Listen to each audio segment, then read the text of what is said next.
So today I'm joined by Alex Staniforth, who is the co-founder of Mind Over Mountains charity, which is a charity that we work really closely here at KE. And you've just come to the office to do a really inspirational talk to the whole team. And I've grabbed you in for a quick interview. So thank you for doing this. I just really want to kind of promote the charity here. And it was honestly such a great presentation. So a few questions really. The journey to creating Mind Over Mountain was a very personal one. Can you take me through how those events in your life helped you co-found the charity? Yeah, absolutely. I think the charity has been very much born from my own personal lived experience of poor mental health, having depression, having anxiety and an eating disorder since I was a teenager. And for me, I've always used the outdoors as my medication, as my therapy. Not saying it's a miracle cure, but it's been a really powerful tool that I think everybody should have access to. And so after two big disasters in Everest, I really found an opportunity to take on challenges close to home. And that was when it really struck me in 2017 when I tried cycling, walking, and running and kayaking all the 100 county tops in the country. That I realized it took me longer to get an appointment, to get the help I needed, than it did to cycle for 5,000 miles around the country. So that was when I realized something needed to happen. And the opportunity came to be involved in an event here in the Lake District back in 2018. And that was really about bringing together the power of the outdoors, for our mental health. And that idea was the catalyst for what is now our charity, which became a charity in 2020. And essentially, we combine hill walking, it's coaching, it's counselling, it's mindfulness and inspirational speakers, and giving people that full, holistic package that they can use to take care of themselves on a regular basis. I suppose I was going to ask you about give me a bit of an intro into Mind Over Mountains, but that was a great sort of example of it. So I suppose what makes your approach to the mental health situation and so forth different to other charities? I think the approach of using the outdoors for mental health is nothing new. It's not rocket science, but I think it's something that we are maybe a bit out of touch with. I think it's something that actually, when you realize a lot of people aren't doing, it might feel instinctive and normal, for me personally, but for a lot of people, it's not. And I think what's different about our events is that high level, of professional support. So all of our events, all of our walks and retreats are led by trained coaches, walk leaders, psychotherapists, and counsellors. So that actually we're giving people an opportunity to walk and talk alongside that professional help, and potentially, working with people who are, in a vulnerable state. Having that level of care, I think, is really important.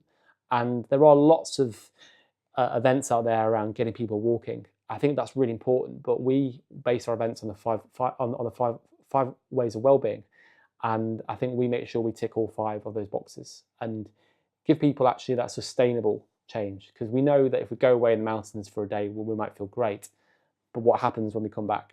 And it's actually having that signposting and sustaining that change, I think, is what's different. And I don't think anybody else is quite doing that yet. It's great. One of the interesting things at the talk you just gave was you're continuously developing. It's only 5 years old, the charity, but you've been doing a lot of work within the emergency services. And one of the facts you gave was that in the average person's life, we'll deal 3 to 6 instances, or how do you put it, the traumas. But a paramedic might deal with 300 to 600. And you're starting to do a lot of work with emergency services. I wonder if you could enlighten on that. Yeah, we do a lot of work in the public, for the open public. Anybody over 18 can join any of our events.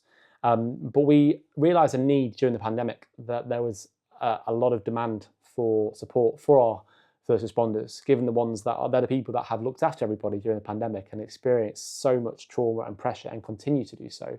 And the stats around, post-traumatic stress are just horrifying. And it came about from doing a webinar during the pandemic, because this was the point when we were on lockdown and we couldn't do anything in person. So we then tried to do some online sessions just to try and give people some mindfulness skills to just reduce isolation. And that led to somebody there from the police joining, and then he really became a massive advocate for our work. And that then led to doing our first event in the police, and then that then led to other introductions. And then by nature, we never really planned to work in that space, but we found we had something that was very valuable there, and then more people were coming to us, and then we ended up doing events in the College of Paramedics in the North, in the Welsh Ambulance Service, and they've continued coming back to us every single year as part of their wellbeing program, which for us is really impactful work. So it's just really, the model we have can help so many people, but we've found that there has been a real demand for it in the emergency services, and we will continue to do more of that. Now, the other thing, you're looking at the big projects you're doing at the minute, as well as your many challenges that you're doing. With Mind Over Mountain, you are turning 30 this year in June, and to celebrate, most of us would go to the pub, but you've got a different mission in mind. You've got a project called Project 500. Can you tell me a little bit about that?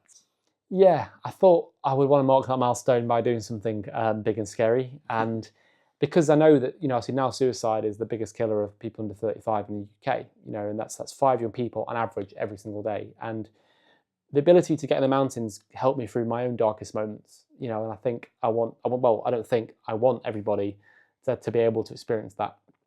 So Project 500 is around raising $500,000, hence the name, for our charity by June, which is my 30th birthday, just so we can scale to reach more people, to really, deliver our 3-year strategy, which involves moving into Scotland. It involves, moving into 4 national parks and just reaching thousands more people each year. But to do that, we've been encouraging individuals, organisations to set their own 500 challenge. And we've had people doing some amazing things. And we've raised £150,000 so far. We've got more stuff coming up, and so KE have been a massive supporter in that as well. No, it's great. We love supporting the charity. We have done for a couple of years, and I think myself and my boss, we did 20 miles around Ullswater, which was knackering. All for a great cause. We all went through the suffering. But if somebody would like to find out about your wellness retreats and walks, how can they go about it? Yeah, I mean, what we say is that it's open to a wide range of people. We support so many people from so many different backgrounds and challenges. I think all of us need a bit of time out. So we would encourage anybody to have a look on our site, which is mindovermountains.org.uk. All of our walks and retreats and challenge walks are on there as well, depending on what people need.